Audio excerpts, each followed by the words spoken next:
KBS 7시 뉴스 함께하고 계십니다. 지금 시각은 7시 24분입니다. 강원도가 최문순 전 강원도지사를 경찰에 수사 의뢰하기로 했습니다. 동해 망상지구 특혜 의혹 그리고 드론 택시 개발 사업 때문인데 오늘 정가직설에서 자세히 알아보도록 하겠습니다. 심재범 변호사 그리고 나철성 강원 평화경제연구소장 함께하겠습니다. 어서 오십시오. 맞습니다. 안녕하세요. 네. 자, 먼저 어떤 의혹들이 제기가 되고 있는지 소장님께서 자세히 설명을 해주시죠. 예, 지난 6월 5일 날 강원도 감사위원회에서 두 사건과 관련된 감사 보고를 진행을 했었는데요. 네. 그 내용들을 간략하게 좀 정리를 해보자고 한다면 첫 번째 사업자 지정의 과정들, 그다음에 사업을 진행하는 과정 속에서 내용이 급변했다고 할까요? 급변하게 된 부분들, 또 사업이 지연되거나 중단된 이러한 부분들에 있어서 두 사건 전부 다 공통점을 가지는데요. 네. 먼저 그 동해안 망상 1지구 사업들을 살펴보자고 한다면 공모 과정부터가 좀 불공정하게 진행된 걸로 나와 있는데요. 인근의 사업 부지를 경매하는 과정 속에서 이 사업을 맡았던 ECT에게 사전에 미리 낙착이 되는 이런 것들을 통해 가지고 유리하게 됐었는데요. 네. 이 사업이 워낙 방대한 사업이기 때문에 사업의 안정성을 추구하기 위해서는 이 ECT의 재무 구조가 상당히 중요했었는데요. 당시에 그 보고했던 사업 계획서를 보면 이 동해 ECT 사업자 같은 경우는 1조 2천억 원의 자본금과 또 2천여 명이 넘는 직원을 가지고 있다고 이렇게 사업 계획서에 제출돼 있었는데요. 예. 실제 검찰 조사에서 나타난 걸 보면 15억의 자본금과 불과 9명의 직원이었던 걸로 확인이 됐거든요. 네. 이러한 부분들이 전혀 검증이 되지 않았다라고 하는 문제점이 있고요. 가장 커다란 부분들은 사업이 급격하게 변했는데요. 이 사업 같은 경우에는 원래 동해 해양 관광 복합단지를 구성한다라고 하는 사업이었거든요. 네. 근데 이 사업이 갑작스럽게 아파트 조성 사업으로 좀 변경이 되었는데요. 주거 같은 경우에도 최초에는 한 460채 정도의 단지가 들어온다. 그러니까 주거용이 들어온다라고 이렇게 했었는데요. 이게 9,600여 세대가 들어온 걸로 바뀌었거든요. 네. 또 상주 인원 같은 경우에도 한 1,200명 정도에서 이게 26,000명조로 바뀌었는데요. 현재 동해시 인구가 한 93,000명 되니까 이 망상 일지구에 동해 인구의 무려 4분의 1이 이주해야 되는 이런 허황된 사건이 있었는데도 불구하고 이 사업계획서 변경이 그대로 동해안 자유구역청과 강원도에게 수용됐던 점들 같은 경우에는 지금도 많은 문제점으로 남아있다 말씀드리겠습니다. 예. 또 하나 액화수소 이 드론 택시에 관련된 부분들 같은 경우에는 역시 이 사업도 공모 과정 속에서 문제가 많이 있었는데요.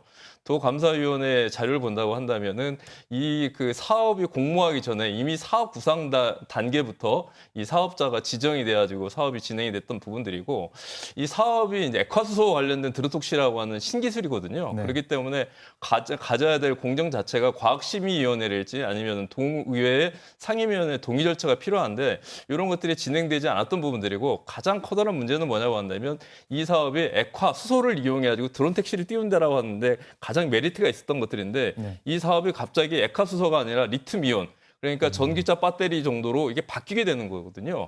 이게 뭘 의미하냐고 한다면 아파트 단지를 조성한다라고 해가지고 사업 시공을 했는데 마치 단독 주체를 짓는 것처럼 이렇게 변경된 과정들이었는데 이러한 부분들이 아무런 문제 없이 강원도에서 수행이 돼서 시행되고 있다가 2022년 말까지는 적어도 시제품이 나오도록 되어 있는데 역시 사업이 진행되지 않게 되면서 이게 공전이 되는 문제들이 발생하게 되면서 사업 전반적 절차와 진행 과정 속에서 문제가 있었다라고 하는 게 강원도 감사위원회 입장입니다. 예. 그러면 변호사님, 그럼 앞으로 경찰 수사 과정은 어떻게 진행이 될 거라고 보십니까? 일단 뭐 그 수사 의뢰라든가 고발 고소가 있다라 해가지고 모든 사실이 사실인 건 아니고 어쨌든 한쪽의 입장인 것입니다. 네. 그래서 향후에 이제 경찰에서 뭐 그 혐의 사실이 인정되는지 사실관계를 조사를 할 거고요. 그리고 그에 따라서 위법성이 있는지 법리적인 검토를 할 겁니다. 그러고 나서 혐의가 인정이 된다 그러면 검찰에 송치를 할 거고요. 물론 여기서 이제 그 가장 핵심이 되는 부분은 업무상 배임 부분하고 직권 남용 부분입니다. 네. 예를 들어서 뭐 최문순 전 지사를 비롯하여 여러 관계자들이 뭐 법령상 신의칙상 해야 될 행위를 안 했다라든가 그리고 아니면 사업자 성정 과정이라든가 이런 변경 과정에 있어가지고 뭐 부당한 지시를 했다라든가 뭐 이런 네. 혐의가 있냐라는 부분입니다. 근데 망상 1지구와 이제 드론택시 시제기 제작 관련해서 좀 약간 차이가 있는데요.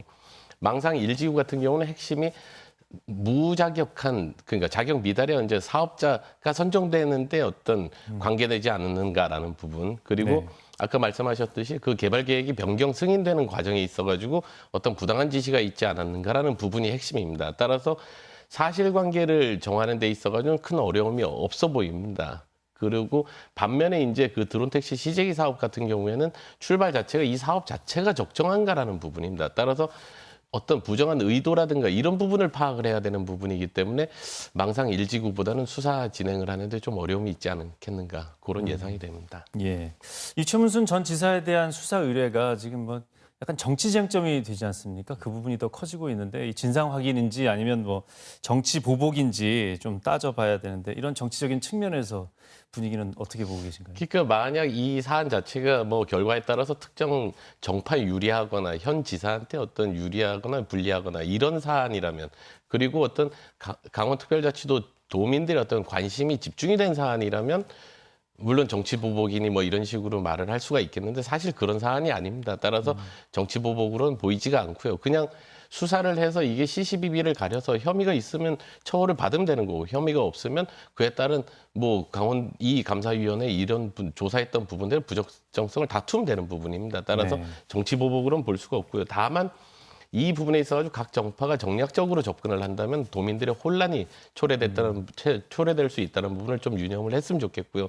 걱정이 되는 부분은 그런 부분입니다. 그러니까 사업 행정에 있어가지고 사업의 적정성이라든가 이런 부분 절차적인 문제를 계속 행정의 영역에서 사법의 영역으로 계속 옮기다 보면 이 해당 공무원들이 계속 소극적 행정행위를 할 수가 있고 그리고 네. 어떤 좀 나태해질 수도 있고 무사 안일에 빠질 수가 있습니다. 더군다나 어떤 도정이 바뀜에 따라 가지고 어떤 자기의 입장이 바뀔 수가 있기 때문에 어떤 그 복지 부동의 태도로 일관을 할 수가 있고요. 그리고 무엇보다도 문제가 되는 부분은 행정의 어떤 공행정의 어떤 신뢰가 없다라고 그러면 과연 강원도에 누가 투자를 하고 사업을 지속적으로 하겠냐라는 부분입니다. 그래서 도정이 정권이 바뀜에 따라 가지고 어떤 입장이 바뀌어버리면 안 된다는 부분입니다. 따라서 행정은 신뢰를 줘야 된다는 부분을 좀 한번 다시금 생각해 볼 필요는 있습니다. 예, 신속하게 진상 확인이 돼야 한다.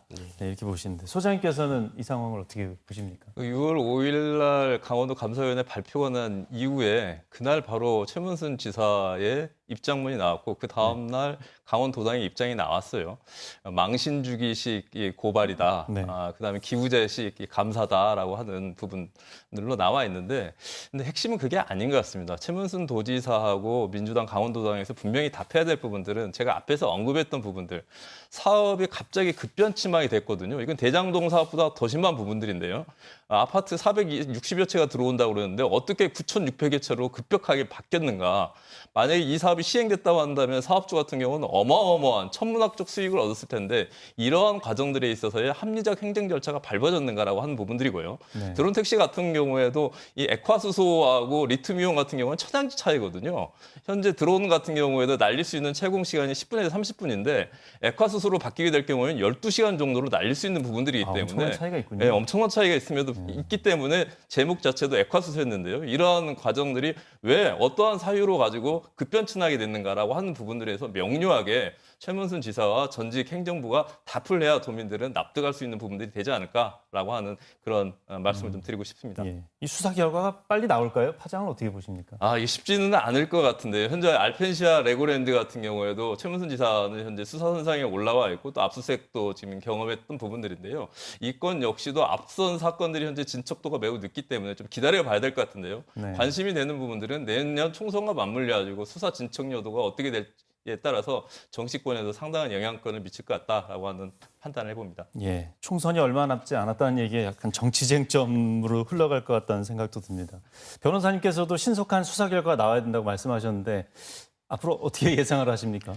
그러니까 결국에는 이 사건에서의 핵심은 수사 과정에서 이제 밝혀지겠지만 금품 수수 정황이 있는지 네. 그리고 결국에는 관련자들의 진술입니다. 거기서 배임의 의도가 있었는지 뭐 부당한 지시가 있었는지 부분이 밝혀질 거고요.